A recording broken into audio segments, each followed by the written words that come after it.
Hey y'all, what's up? So I want to talk to you this morning about the benefits of time. So time is one of those things, of course, it marches on. But with time, everything changes. The only unchanging thing with time is God, right? So everything changes with time. Things can get better, they can improve, they can also get worse depending on how you deal with your time and your responsibilities and what you're supposed to do. But yeah, time is a beautiful thing. So I realized it's been 10 years since I got divorced. And so, I talk about getting divorced and why I got divorced. And if you've been following me for a while, I was in an abusive relationship. And there's some things with that I'll talk about on another video in regards to my therapy and what I regard as self-accountability, which some victims or survivors might not agree with that. But I had some issues of my own trauma going into my relationship that made it easier for me to be the victim in my relationship, and for me to be abused, and for me to seek out or be comfortable with the type of relationship that I had. So that's just that. And understanding that difference is what takes you from being a victim to being victorious. But back to my story. 10 years ago, I was suicidal, right? I had tried therapy. Things weren't working out with my therapist. She just did not understand me. She wasn't culturally competent. She was a really nice lady, but, she wasn't getting it. She was giving me the worst advice. Like, I'll tell y'all another story on another day. But I was on antidepressants, and the antidepressants, for me, just like they say in the warning, I'm one of those people that actually had an increased amount of suicidal thoughts. So after I laid in my bed for a week, I called my doctor and I was like, I can't do this no more. And she was like, no, you just need more. Let's increase the dose. And I was like, no, you're crazy. I'm not going to take these anymore. So I stopped taking them, which, by the way, antidepressants alter your brain chemistry and how you uptake or don't uptake certain chemicals like serotonin. And so it makes a huge difference in how you function naturally. That's their goal. But if you're on them and you stop them, you can crash in a multifaceted way. So I was already suicidal. And maybe about a week or so after I stopped taking my antidepressants, I determined that I was stuck. I was stuck in my marriage. I wasn't going to get divorced. Like, he wasn't going to change. Nothing was going to change. I was going to die in my marriage. So I might as well just die now. So I went in the bathroom with full intentions of killing myself. I was going to kill myself. And my daughter, my youngest daughter, she was 3 at the time, she came in. And if you know anything about toddlers, they are so excited at all times to see their moms and dads. And so she was just so excited, and there was so much love in her and in her voice. And kids, they don't believe in privacy, so coming in the bathroom is not an abnormal thing for a toddler. So needless to say, when I saw her, my thoughts changed. And it's probably no coincidence that my daughter's name means the salvation of the Lord. I actually wrote a poem about it. I'll post it for you guys later.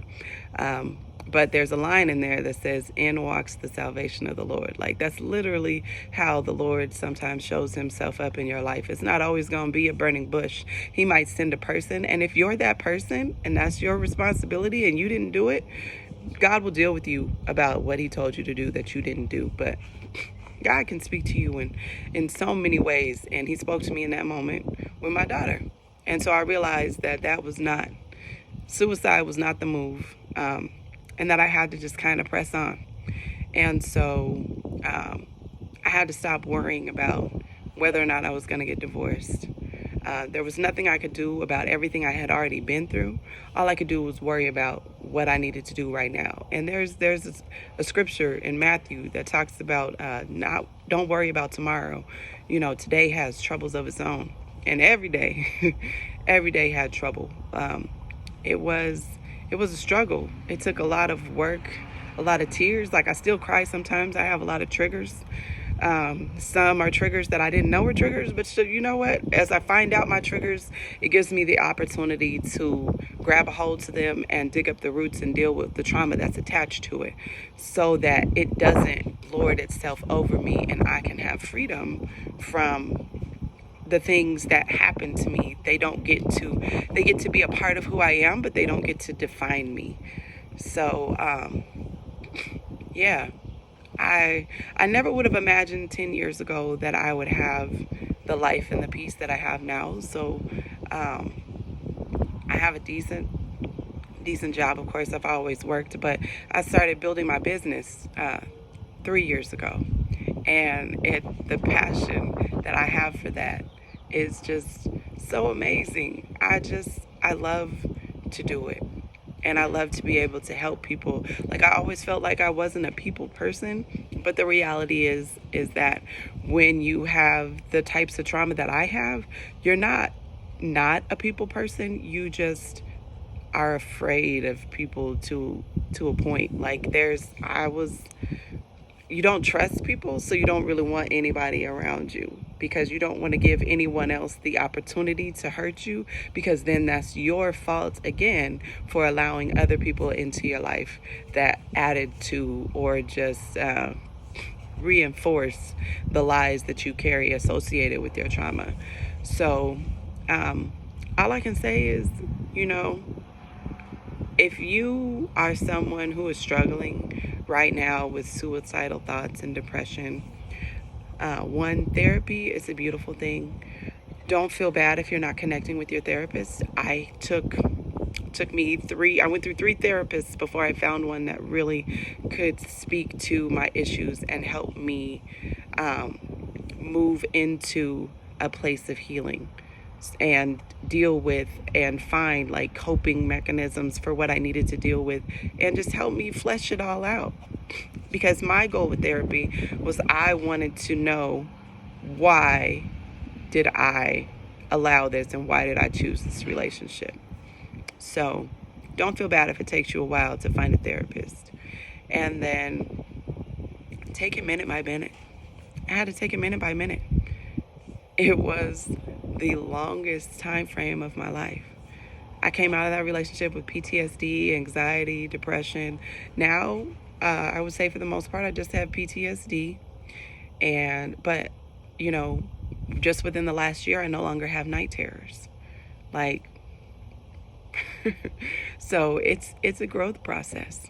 But your freedom could be 5 seconds, 5 minutes, 10 minutes, 10 years from where you are now.